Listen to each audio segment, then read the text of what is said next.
Hello friends, welcome to our channel. இன்றைக்கி வீடியோவில் என்ன பார்க்க போகிறோம் அப்படின்னா, அடமானத்தில் இருக்கக்கூடிய நகைகளை மீட்கிறதுக்கு எப்படி பிளான் பண்ணலாம் அப்படின்னு சொல்லிட்டு நம்மளுடைய சப்ஸ்கிரைபர் ஒருத்தவங்க கேட்டிருந்தாங்க. அதற்கான வீடியோ தான். அது இல்லாமல் பார்த்தீங்க அப்படின்னா, எங்கள் வீட்டில் நாங்கள் அடமானத்தில் வச்சுருக்கக்கூடிய நகைகளை மீட்கிறதுக்கு நான் என்ன மாதிரியான டிப்ஸை ஃபாலோ பண்ணுறேன் அப்படிங்கிற ஓன் எக்ஸ்பீரியன்ஸை தான் உங்களோட ஷேர் பண்ணியிருக்கேன். அதனால் வீடியோ யூஸ்ஃபுல்லாக இருக்கும். தொடர்ந்து வீடியோவை பாருங்கள். இது வரைக்கும் நம்ம சேனலை பார்த்து சப்போர்ட் பண்ணிட்டு இருக்கிற உங்கள் அத்தனை பேருக்கும் என்னுடைய மனமார்ந்த நன்றிகளை தெரிவிச்சுக்கிறேன். வீடியோ பிடிச்சிருக்கு அப்படின்னா ஒரு லைக் பட்டனை அழுத்தி சப்ஸ்கிரைப் பண்ணி சப்போர்ட் பண்ணுங்கள் அப்படின்னு கேட்டுக்கிறேன். வாங்க வீடியோக்குள்ளே போவோம். இன்றைக்கி நம்ம பார்க்கக்கூடிய வீடியோ அடமானத்தில் உள்ள நகைகளை எப்படி மீட்கலாம் அப்படிங்கிறது தான் நம்ம பார்க்க போகிறோம். இப்போ எப்போவுமே பார்த்தீங்க அப்படின்னா உங்களுடைய கடன்கள் இப்போ எல்லாரும் ஜுவல் லோன் அப்படிங்கிறது எல்லார் வீட்லேயும் சகஜமான ஒன்றா ஆயிடுச்சு. அப்படி இருக்கிற பட்சத்தில் ஏதோ ஒரு தேவைக்காக தான் நம்ம என்ன பண்ணுறோம் அப்படின்னா கடன்களை வாங்குகிறோம். அதில் 1, 2 அப்படின்னு இருக்கவங்களும் இருக்காங்க. ஒன்றுக்கு மேற்பட்ட கடன்கள் இருக்கிறவங்களும் இருக்காங்க. அதனால் நீங்கள் என்னென்ன கடன்கள் இருக்கோ அந்த கடன்களை ஃபஸ்ட்டு வரிசைப்படுத்திக்கோங்க. அடுத்தது பார்த்தீங்க அப்படின்னா குறைவான தொகை எது அப்படிங்கிறதையும் அதிகமான தொகை எது அப்படிங்கிறதையும் ரெண்டையும் கேட்டகரைஸ் பண்ணிடுங்க. அதாவது இப்போ ஒரு 1 லட்ச ரூபாய்க்கு மேலே வச்சுருக்கோம் அப்படின்னா அந்த கடன் தொகை எது, அதே மாதிரி 2 லட்சம் 3 லட்சம் இது மாதிரியான கடன் தொகை எது. இப்போ நார்மலாக பார்த்தீங்கன்னா ஒரு வீட்டில் ஹோம் லோன் அப்படிங்கிறது 50% ஃபேமிலியில் இருந்துகிட்ருக்கோம். ஹோம் லோன் ஒரு பக்கம் போயிட்டுருக்கோம், அதே மாதிரி ஜுவல் லோன் ஒரு பக்கம் இருக்கும். அப்போ இதில் எது குறைவான தொகை எது அதிகமான தொகை அப்படிங்கிறத கேட்டகரைஸ் பண்ணிக்கணும். அடுத்தது பார்த்தீங்க அப்படின்னா நிறைய பேருக்கு கடவுள் நம்பிக்கை இருக்கும். எனக்கு கடவுள் நம்பிக்கை இருக்குது. இந்த கடவுள் நம்பிக்கை இருக்கிறவங்க என்ன பண்ணணும் அப்படின்னு பார்த்தீங்கன்னா, நம்ம நகை அடகு வைக்கிறோம் இல்லைங்களா, அந்த நாள் புதன்கிழமையாவோ சனிக்கிழமையாவோ இருக்கக்கூடாது. ஏன் இதை நான் இந்த இடத்துல சொல்கிறேன் அப்படின்னு பார்த்தீங்கன்னா, இப்போ 100ல் 90% பீப்புள்ஸ் என்ன பண்ணிடுவோம், நகை அடகு வைப்போம், எப்படியாவது கஷ்டப்பட்டு மீட்டுருவோம். ஆனால் அந்த 10% பீப்புள்ஸ் பார்த்தீங்கன்னா அந்த நகையை மீட்க முடியாமல் அது ஏலத்துக்கு போயிடும், முழுகி போயிடும். அப்படி இருக்கிற பட்சத்தில் நம்ம நம்பிக்கை இருக்கிறவங்க இந்த மாதிரி கிழமைகளில் நம்ம வைக்கும் பொழுது அந்த மாதிரி செயல்கள் நடக்கிறதுக்கு வாய்ப்புகள் இருக்குது அப்படின்னு தான் நான் சொல்கிறேன். அதனால் கண்டிப்பாக இதனால தான் நடக்குது அப்படிங்கிறத அவங்களுடைய குடும்ப சூழல் காரணமாக நம்ம அந்த நிகழ்வுகள் நடக்குது, திருப்ப முடியாமல் போகிறது. அப்போ நம்ம கடன் வாங்குறதுக்கு முன்னாடியே என்ன பண்ணிடணும் அப்படின்னா, கண்டிப்பாக நம்மளால் அதை திருப்புறதுக்கான வாய்ப்புகள் இருக்கா, கண்டிப்பாக திருப்ப முடியுமா அப்படிங்கிறத ஒரு முறைக்கு 100 முறை யோசிச்சுட்டு அதுக்கப்புறம் நம்ம கடன்களை வாங்கலாம். அடுத்தது பார்த்திங்க அப்படின்னா நான் எடுத்திருக்க ஸ்டெப்பு என்ன அப்படின்னா, இப்போ எனக்கு ஒரு 4 கடன் இருக்குது அப்படின்னா நான் அடகு வைக்கும்போது ஃபாலோ பண்ணுற ஒரே ஒரு டிப் என்ன அப்படின்னு பார்த்தீங்கன்னா, என்னுடைய நகைக்கடன் அப்படிங்கிறது 1.5 லட்சத்தை தாண்டாத மாதிரி நான் வச்சுருப்பேன். அப்படியே இருந்தாலும் 2 லட்சத்துக்குள்ளே இருக்கிற மாதிரி பார்த்துப்பேன். இந்த டிப்பை கண்டிப்பாக ஃபாலோ பண்ணுங்கள். அடகு நகைகளை வைக்க போகிறீங்க அப்படின்னா கண்டிப்பாக இந்த ஒரு டிப்பை மட்டும் நீங்கள் ஃபாலோ பண்ணுங்கள். அப்போ தான் நம்மளுக்கு ஈஸியாக திருப்புறதுக்கோ அல்லது மறு அடகு வைக்கிறதுக்கோ கொஞ்சம் நம்மளுக்கு கன்வீனியண்ட்டாக இருக்கும். என்ன அப்படின்னு பார்த்தீங்கன்னா, நகை கடன் அப்படிங்கிறது 1,50,000 1,60,000 இதுக்குள்ளே இருக்கிற மாதிரி நம்ம பார்த்துக்கலாம். அப்போ நம்மளுக்கு புரட்டுறது ஈஸியாக இருக்கும் அப்படிங்கிறதுக்காக இதை நான் ஃபாலோ பண்ணுறேன். அப்போ நீங்கள் ஒரு 4 கடன் இருக்குது அப்படின்னா அந்த 4 கடனில் எந்த அமௌண்ட்டு குறைவாக இருக்குது அப்படிங்கிறத நீங்கள் ஃபஸ்ட்டு திருப்புறதுக்கு நம்ம முயற்சி பண்ணணும். இப்போ 1 லட்ச ரூபா ஒன்று இருக்குது, 2 லட்ச ரூபா ஒன்று இருக்குது.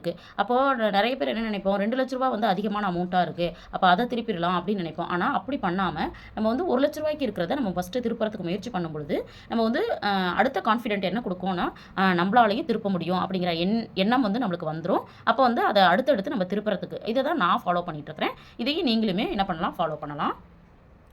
3 எளிய வழிகள் என்ன அப்படிங்கிறத நம்ம ஒன் பை ஒன்னாக பார்க்கலாம். அதுதான் நான் ஃபாலோ பண்ணுறேன். ஃபஸ்ட்டு நான் பண்ணக்கூடியது என்ன அப்படின்னா, மாதம் இப்போ நகைக்கடன் இருக்குது, அதில் குறைவான அமௌண்ட்டு எது இருக்கோ அதை நான் எடுத்துப்பேன். அந்த அமௌண்ட்டை இப்போ 1 லட்சம் ஒன்று இருக்குது, 2 லட்சம் ஒன்று இருக்குது அப்படின்னா 1 லட்சத்தை நான் எடுத்துப்பேன். அந்த 1 லட்சத்தில் மாதம் கண்டிப்பாக அந்த நகைக்கடனுக்கு என்ன பண்ணுவேன் அப்படின்னா ஒரு 1000மோ 2000மோ கட்டிடுவேன். இதுதான் ஃபஸ்ட்டு நம்ம செய்ய வேண்டியது. இதை நம்ம தொடர்ந்து ஃபாலோ பண்ணும் பொழுது நம்மளுக்கு கடன் தொகையும் குறையும், வட்டியும் குறையும். அப்போ ரொம்ப சீக்கிரமாக திருப்பிட முடியும். இது ஃபஸ்ட்டு ஸ்டெப்பு. அடுத்தது பார்த்தீங்க அப்படின்னா வருட கடைசியில் இப்போ 11 மாதம் கழித்து 12வது மாதத்தில் அசல் ப்ளஸ் வட்டி ரெண்டையும் ஃபுல்லாக கட்டி திருப்புறதுக்கு 2வது டிப்பு ஃபாலோ பண்ணணும். அப்போ இந்த டிப்பை ஃபஸ்ட்டு நம்ம ஃபாலோ பண்ணால் தான், இப்போ 1 லட்ச ரூபாய் இருக்குது அப்படின்னா நம்ம கொஞ்சம் கொஞ்சமாக 1000 2000 கட்டி அது ஒரு 70,000மோ 80,000மோ ஆயிருக்கு அப்படின்னா அந்த 80,000த்தை வட்டியோட திருப்புறதுக்கு வாய்ப்புகள் இருக்கும். அதனால் 2வது டிப்பு இப்படி ஃபாலோ பண்ணணும். அடுத்தது பார்த்தீங்க அப்படின்னா, இப்போ நம்ம இந்த மாதிரி கட்டுறோம், அப்புறம் அசலும் வட்டியும் கட்டுறதுக்கு நம்மளுக்கு வாய்ப்புகள் இருந்துச்சுன்னா தான் நம்மளால் கட்டி திருப்ப முடியும்.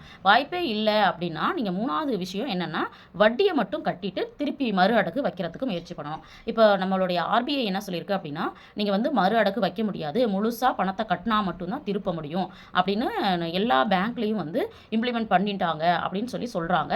பட் வந்து நான் பார்த்தீங்க அப்படின்னா, நான் இருக்கிற ஏரியாவில் நான் கேட்ட வரைக்கும் நான் அடகு வச்சிருக்கிறது ஸ்டேட் பேங்க் ஆஃப் இந்தியா, அப்புறம் வந்து இந்தியன் ஓவர்சீஸ் பேங்க், 2 பேங்க்லேயுமே வச்சுருக்கேன். இந்த 2 பேங்க்லேயும் நான் வந்து வச்சிருக்கக்கூடிய பிரான்ச்சில் நான் கேட்கும் பொழுது நீங்கள் வந்து மறு அடகு வைக்கிறதுக்கு வாய்ப்புகள் இருக்குது. ஆனால் 1 or 2 டேஸ் வந்து முன்னாடியே சொல்லிட்டீங்கன்னா கண்டிப்பாக அதற்கான ஏற்பாடுகளை பண்ணிவிட்டு நீங்கள் வந்து மறு அடகு வச்சுக்கலாம் அப்படின்னு சொல்லியிருக்கிறாங்க.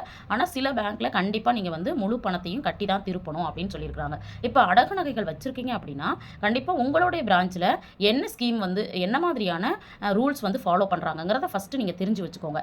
தெரிஞ்சு வச்சுக்கிட்டு சப்போஸ் வந்து வட்டியை ஃபுல்லாக கட்டி தான் நீங்கள் வட்டியும் அசலும் ஃபுல்லாக கட்டி தான் திருப்பணும் அப்படின்னு சொல்கிறாங்கன்னா நீங்கள் என்ன பண்ணணும்னா நகைகள் வந்து ஏற்கனவே வேறு ஏதாவது நகைகள் இருக்கும் இல்லைங்களா, அதை வந்து நீங்கள் ஆல்டர்னேட்டிவாக வச்சு திருப்புற மாதிரி பார்த்துக்கோங்க. இப்போ புது நகை ஒன்று வீட்டில் வச்சுருக்கிறீங்க, அதை கொண்டு போய் ஒரு அடகு வச்சுட்டு அதில் கிடைக்கிற அமௌண்ட்டை எடுத்துகிட்டு போய் ஒரு நகையை திருப்பி கொண்டு வந்துடுங்க. அப்போ அந்த நகை நமக்கு வந்துடும் இல்லைங்களா. அப்போ இன்னொரு நகையை திருப்புறதுக்கான டைம் வரும் பொழுது இப்போ கையில் இருக்கிற நகையை கொண்டு போய் வச்சு அந்த இன்னொரு நகையை திருப்பிடுங்க. இது வந்து உங்களால் மறு அடகு வைக்க முடியலை அப்படிங்கிறப்போ நீங்கள் இந்த டிப்பை கண்டிப்பாக ஃபாலோ பண்ணுங்கள். இதை தான் நான் ஃபாலோ பண்ணிகிட்ருக்கேன், அதனால தான் நான் அதை உங்களுக்கு சொல்கிறேன்.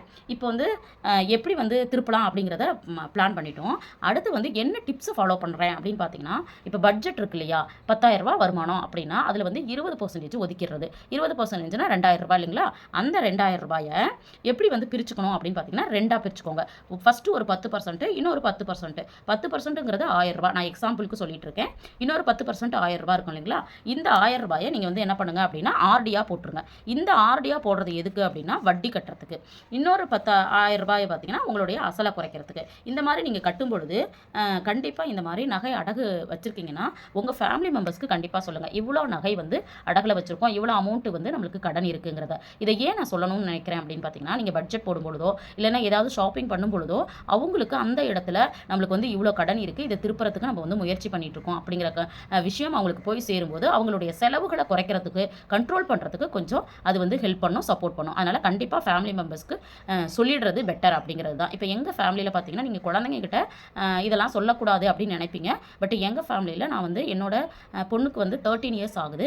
ஆனாலும் அவங்கக்கிட்ட பார்த்தீங்கன்னா என்னுடைய கடன் என்னென்னலாம் இருக்குது, எப்படி நான் பிளான் பண்ணுறேன், எப்படி நான் அதை வந்து பண்ணுறேங்கிறத சொல்லிட்டு தான் இருக்கேன். அப்படி சொல்லும் பொழுது தான் அவங்க வந்து அவங்களுடைய தேவைகள் புதுசாக ஏதாவது பண்ணணும்னு நினைக்கிறத கூட கொஞ்சம் அவங்க தள்ளி போடுறதுக்கு வாய்ப்புகள் இருக்குது. இதனால் கண்டிப்பாக சொல்லணும் அப்படின்னு நான் நினைக்கிறேன். இப்போ எப்படி சேமிக்கலாம் அப்படிங்கிறத நம்ம பார்க்கலாம். எப்படி சேமிக்கலாம் அப்படின்னு பார்த்தோம்னா, எப்படி சேமிக்கலாம் அப்படிங்கிறத நம்ம பார்க்கலாம். இப்போ எப்படி சேமிக்க போகிறோம் அப்படின்னு பார்த்தீங்கன்னா, இப்போ வந்து நம்மளுக்கு வந்து 1 லட்ச ரூபா கடன் இருக்குது அப்படின்னா அதை எப்படி பண்ணணும் அப்படின்னா, நான் வந்து ஜுவல் லோனுக்கு சில பேங்க்கில் வந்து 73 பைசா, 80 பைசா, 90 பைசா அப்படி இருக்குது. நான் ஆவரேஜாக 80 பைசா அப்படின்னு எடுத்திருக்கேன். ₹1 வரைக்கும் நம்மளுக்கு வந்து போயிட்டுருக்கு இல்லைங்களா. இப்போ 1 லட்ச ரூபா நம்ம கடன் வாங்கியிருக்கோன்னா 12 மாதத்துக்கு நம்ம 8,000 ரூபா கட்ட வேண்டியது இருக்கும். இது நான் அப்ராக்சிமேட்டாக தான் போட்டிருக்கிறேன். அப்போ 1,08,000 ரூபா. அப்போ நீங்கள் எப்படி பிளான் பண்ணணும் அப்படின்னு பார்த்தீங்கன்னா, 1,08,000 டிவைடட் 12 அப்படின்னு நம்ம போட்டுக்கணும். அப்போது நம்ம எந்த கடனை கட்டுறதுக்கு ட்ரை பண்ணுறோமோ அதை, அப்போது நம்மளுக்கு வந்து 12ஆல் டிவைட் பண்ணும்போது 9,000 கிடைக்குது. அப்போ நம்ம மாதம் 9,000 ஒதுக்குறதுக்கு முயற்சி பண்ணணும். 9,000 வந்து நம்ம வந்து வட்டி கட்ட வேண்டியது இருக்கு இல்லையா, அந்த வட்டியும் அசலையும் குறைக்கிறதுக்கு நம்ம முயற்சி பண்ணணும் இல்லைங்களா. அதுக்கு எப்படி பிளான் பண்ணணும்னு பார்த்தீங்கன்னா, ஃபஸ்ட்டு வந்து ஒரு 1,000 ரூபாய், நான் முதல்ல சொன்ன மாதிரி 1000மோ 2,000மோ என்ன பண்ணுங்க அப்படின்னா ஒரு ஆர்டி கட்டிடுங்க. அந்த ஆர்டி அப்படிங்கிறது நம்மளுடைய இந்த வட்டி தொகை இருக்கு இல்லையா, அந்த வட்டி தொகைக்கு கட்டுறதுக்காக. அடுத்தது வந்து ஒரு 5,000 ரூபாயிலேருந்து 8,000 ரூபா வரைக்கும் இதில் எந்த அமௌண்ட் உங்களால் கட்ட முடியுதோ அதை வந்து கண்டிப்பாக அசலில் கட்டணும். இப்படி அசலில் நம்ம கட்டும் பொழுது பார்த்தீங்க அப்படின்னா எப்படி குறையும்னா, அசல் ப்ளஸ் வட்டி ரெண்டுமே சேர்த்து தான் குறையும். எப்படி குறையும்னு பார்த்தீங்கன்னா, இப்போ 1 லட்ச ரூபாய் நம்ம வந்து அடகு வச்சுருக்கோம், ஒரு மாதம் நீங்கள் 10,000 ரூபாய் கட்டிட்டீங்க அப்படின்னா அடுத்த மாதம் நம்மளுக்கு எப்படி வந்து கால்குலேட் பண்ணுவாங்கன்னா மீதி 90,000 ரூபாய் இருக்கும். அந்த 90,000க்கு தான் அவங்க வட்டி போடுவாங்க. அப்போ இந்த மாதிரி நம்ம மாதம் கொஞ்சம் கொஞ்சமாக 5,000மோ 3,000மோ 2,000மோ 10,000மோ கட்டும்பொழுது இந்த அமௌண்ட்டுங்கிறது 90,000 70,000 60,000 அப்படின்னு குறைஞ்சிக்கிட்டே வரும். அப்போ நம்மளுக்கு வந்து வட்டி தொகை குறைஞ்சிக்கிட்டே இருக்கும். இப்படி தொடர்ந்து கொஞ்சம் கொஞ்சமாக நீங்கள் கட்டிக்கிட்டே வந்தீங்கன்னா சீக்கிரமாக என்ன பண்ணிடலாம் அப்படின்னா கண்டிப்பாக உங்களுடைய நகைகளை மீட்கிறதுக்கு முயற்சி பண்ணலாம். இப்போ வந்து நிறைய ரூமராக போயிட்டு இருக்கிறது என்னென்னா, நீங்கள் வந்து அசல் வட்டி ரெண்டையும் மறுபடியும் கட்டினா மட்டும்தான் திருப்ப முடியும் அப்படின்னு சொல்லிட்டு ஒரு டாக் வந்து போயிட்டுருக்கு. பார்க்குற வியூவர்ஸ் கண்டிப்பாக உங்கள் பிரான்ச்சில் என்ன ரூலை ஃபாலோ பண்ணுறாங்கங்கிறத கிளாரிஃபை பண்ணிக்கோங்க. அதுக்கப்புறம் அதுக்கு தகுந்த மாதிரி உங்களுடைய பிளானை பண்ணுங்கள். இதுதான் நான் பண்ணியிருக்க பிளானு. இதை வந்து நான் என்னுடைய லோனை உங்களோட ஷோ பண்ணி அதை வந்து எப்படி பிளான் பண்ணுறேன் அப்படிங்கிறத இன்னொரு வீடியோவில் கண்டிப்பாக உங்களோட ஷேர் பண்ணிக்கிறேன். இந்த வீடியோவில் நான் சொன்ன டிப்ஸ் வந்து உங்களுக்கு யூஸ்ஃபுல்லாக இருந்திருக்கும் அப்படின்னு நினைக்கிறேன். வீடியோ பிடிச்சிருந்தால் லைக் பண்ணுங்கள், ஷேர் பண்ணுங்கள், கமெண்ட் பண்ணுங்கள். மறக்காமல் நம்ம சேனலை சப்ஸ்கிரைப் பண்ணி சப்போர்ட் பண்ணுங்கள் அப்படின்னு கேட்டுக்கிறேன். தேங்க்ஸ் ஃபார் வாட்சிங்.